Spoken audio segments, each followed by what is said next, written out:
नमस्कार केमन आছেন সবাই সুমনা কিচেন উইথ ব্লগ চ্যানেলে সবাইকে জানাই স্বাগত। বন্ধুরা আজকে আবারও চলে এলাম নতুন একটি রেসিপি নিয়ে।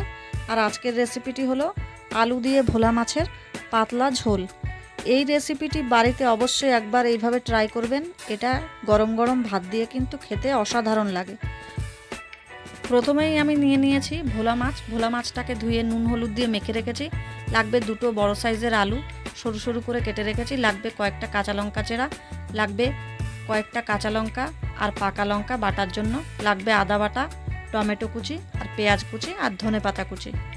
একটা কড়া বসিয়ে দিয়েছি, কড়া গরম হয়ে গেছে আর কড়াতে দিয়ে দিলাম 50 গ্রাম মতো সরষের তেল। তেলটা গরম হওয়াতে তেলটাকে একটু নেড়ে চেড়ে দিচ্ছি। আর এরপরে দিয়ে দিচ্ছি মাছের টুকরোগুলো। মাছের টুকরোগুলো দিয়ে মাছটাকে হালকা লালচে করে ভেজে তুলে রাখবো। মাছটাকে খুব কড়া করে ভাজবো না। দেখুন মাছটাকে উল্টে পাল্টে একটু লালচে করে ভেজে নিচ্ছি। মাছটা ভাজা হয়ে গেছে, এবার একটা বাটিতে তুলে রাখছি। এরপরে বাদবাকি মাছটুকুও ভাজতে দিয়ে দিলাম। আগের মতো করেই 2 পিঠ লালচে করে মাছগুলোকে ভেজে নেব।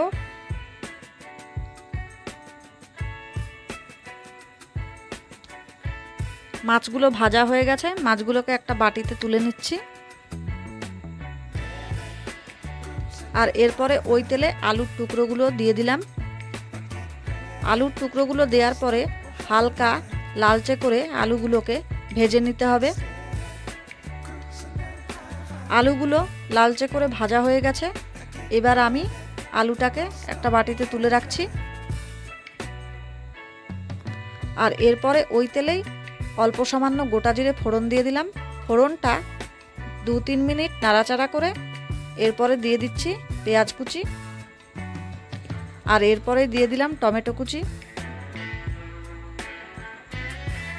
সব কিছুকে খুব ভালো করে প্রায় 2 মিনিট মতো লালচে বর্ণের করে ভেজে নেব।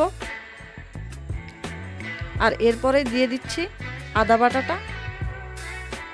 আদা বাটা দেওয়ার পরে খুব ভালো করে সব কিছু কষে নিচ্ছি। আর এরপরে দিয়ে দিচ্ছি কাঁচা লঙ্কা বাটা।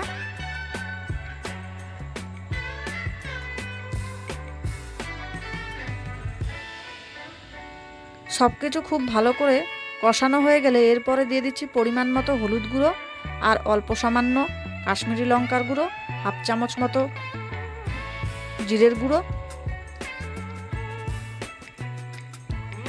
খুব ভালো করে মশলাগুলোকে প্রায় 3 মিনিট মতো কষে নিয়েছি।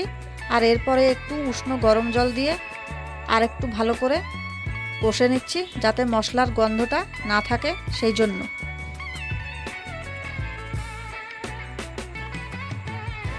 দেখুন মশলাটা খুব ভালো করে কষা হয়ে গেছে আর মশলা থেকে তেল ছেড়ে দিয়েছে।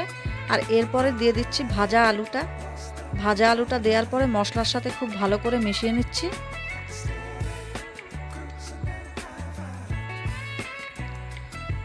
মশলার সাথে আলুগুলোকে খুব ভালো করে মেশানো হয়ে গেছে। আর এরপরে দিয়ে দিচ্ছি পরিমাণ মতো উষ্ণ গরম জল দিয়ে এবার ঝোলটা দিয়ে দিলাম।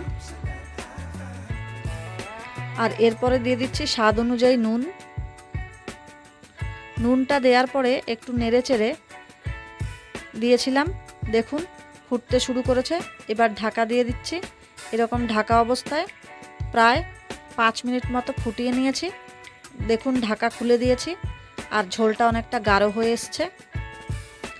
ঝোলটা গাঢ় হয়ে যাওয়ার পরে এরপরে আমি ভাজা মাছটা দিয়ে দিলাম।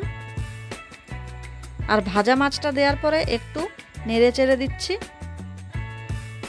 এই অবস্থায় মাছগুলোকে প্রায় ঝোলের মধ্যে 2 মিনিট মতো ফুটিয়ে নিয়েছি। ফুটিয়ে নেওয়ার পরে এরপরে দিয়ে দিচ্ছি ধনেপাতা কুচি। আর ধনেপাতা কুচিটা দেওয়ার পরে একটু নেড়ে চেড়ে এর উপরে গার্নিশের জন্য দিয়ে দিলাম কাঁচা লঙ্কা চেরা। কাঁচা লঙ্কা চেরা দেওয়ার পরে ঝোলটাকে আমি নামিয়ে নিয়েছি। তাহলে আজকের রেসিপিটি কেমন লাগলো কমেন্ট করে কিন্তু জানাতে ভুলবেন না। ভিডিওটি ভালো লাগলে অবশ্যই একটা লাইক শেয়ার করবেন আর অবশ্যই আমার চ্যানেলটিকে সাবস্ক্রাইব করে আমার পাশে থাকবেন।